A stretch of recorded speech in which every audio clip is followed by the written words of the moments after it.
Pernahkah Anda berada dalam situasi di mana semua orang lewat, tetapi tak satu pun berhenti menolong luka Anda?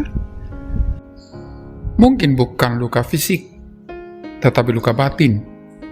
Luka karena penolakan, kegagalan, atau kehilangan.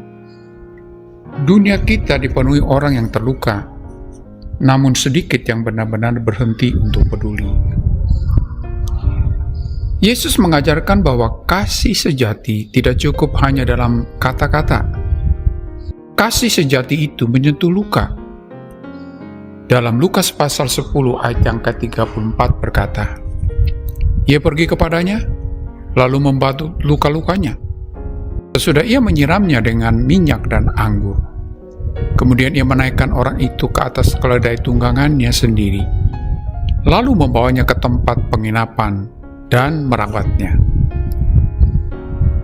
Dalam ayat ini kita melihat teladan kasih dari orang Samaria yang baik hati. Apakah itu? Pertama, kasih yang mendekat dan menyentuh. Ayat di atas berkata, "Ia pergi kepadanya." Kata pergi yang dalam bahasa Yunani adalah proselton, sebuah kata kerja aktif aorist partisip yang berasal dari kata prosenkomai, yang berarti datang mendekat kepadanya atau mendekat dengan maksud tertentu, bukan sekedar lewat. Kata ini menekankan bahwa tindakan kasih dimulai bukan dari kejauhan, tetapi dari kedekatan yang disengaja. Orang Samaria tidak hanya merasa kasihan dari jauh, tetapi melibatkan dirinya secara fisik dan emosional. Proselton menggambarkan jenis kasih yang turun tangan, bukan hanya simpati pasif. Dalam terang Injil, ini mencerminkan karakter Yesus Kristus, Sang Immanuel, yang datang mendekat kepada manusia berdosa. Ada seorang perawat yang benar-benar peduli. Dia menyentuh pasien yang dia rawat dan tidak hanya memberi obat dari balik kaca. Demikian juga orang Samaria menyentuh dengan tindakan nyata. Apakah Anda cukup dekat untuk melihat luka sesama? Kasih tidak terjadi dari kejauhan, tetapi yang bergerak mendekati orang-orang yang membutuhkan. Ingatlah, dunia dipenuhi oleh orang-orang yang terluka, dan Anda dibutuhkan untuk mendekat agar kasih Allah dinyatakan. Yang kedua, kasih yang menyembuhkan luka. Ayat di atas berkata, "Lalu membalut luka-lukanya, sesudah ia menyiraminya dengan minyak dan anggur." Kata membalut yang dalam bahasa Yunani adalah katedesen, sebuah kata kerja aktif aorist indikatif dari kata katedeo, artinya membalut.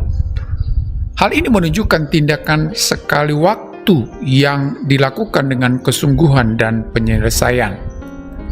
Kata ini menunjuk kepada sebuah tindakan yang penuh dengan perhatian, bukan tindakan terburu-buru. Ini menggambarkan sebuah tindakan konkret dan peduli, bukan sekedar simbolik. Kata-kata desen melambangkan kasih yang tidak takut menghadapi luka, bahkan bersedia menyentuh hal-hal yang menyakitkan dan menjijikkan.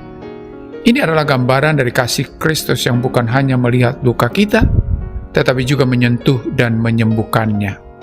Kata menyiraminya yang dalam bahasa Yunani adalah epision, sebuah kata kerja kini aktif partisip dari kata episio, artinya menuangkan secara berlimpah. Dia tidak pelit menyembuhkan, ia mengobati dengan minyak dan anggur.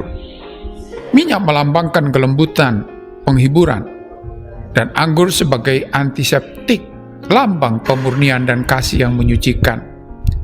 Hal ini menunjukkan bahwa kasih bukan hanya empati, tetapi penyembuhan aktif. Kristus adalah tabib jiwa yang tidak hanya melihat luka kita, tetapi membalut dan menyembuhkan dengan darahnya. Yang ketiga, kasih yang mengangkat dan merawat.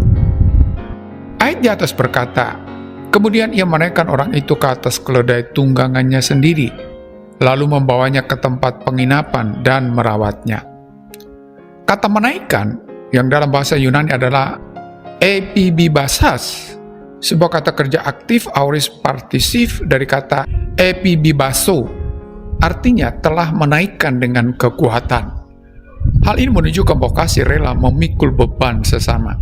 Seperti yang diungkapkan juga dalam Galatia pasal 6 ayat yang kedua yang berkata, "Bertolong-tolonganlah menanggung bebanmu, demikian kamu memenuhi hukum Kristus." Kata merawat yang dalam bahasa Yunani adalah epimelete, sebuah kata kerja pasif aorist indikatif dari kata epimelomai, artinya dirawatnya dengan penuh perhatian, seperti merawat anak kecil. Hal ini menyeratkan perawatan berkelanjutan dan penuh kepedulian. Bukan hanya pertolongan pertama, tetapi perhatian yang konsisten dan penuh kasih.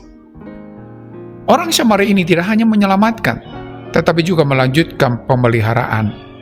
Ini gambaran dari pemuritan, kasih yang berkelanjutan. Seorang gembala tidak hanya menemukan domba yang hilang, tetapi menggendongnya pulang dan merawatnya. Itulah gambaran Yesus bagi kita.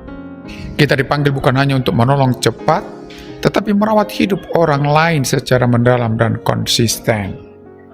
Apakah Anda bersedia menyembuhkan luka mereka dengan kasih yang nyata? Apakah Anda mau memikul dan merawat mereka meskipun itu mengganggu kenyamanan Anda? Oleh karena itu, kasih yang sejati adalah kasih yang menyentuh luka. Kristus telah lebih dulu mendekat, membalut luka-luka kita, menaikkan kita dari keterpurukan, dan merawat kita. Sekarang, giliran kita menjadi seorang Samaria bagi dunia yang terluka.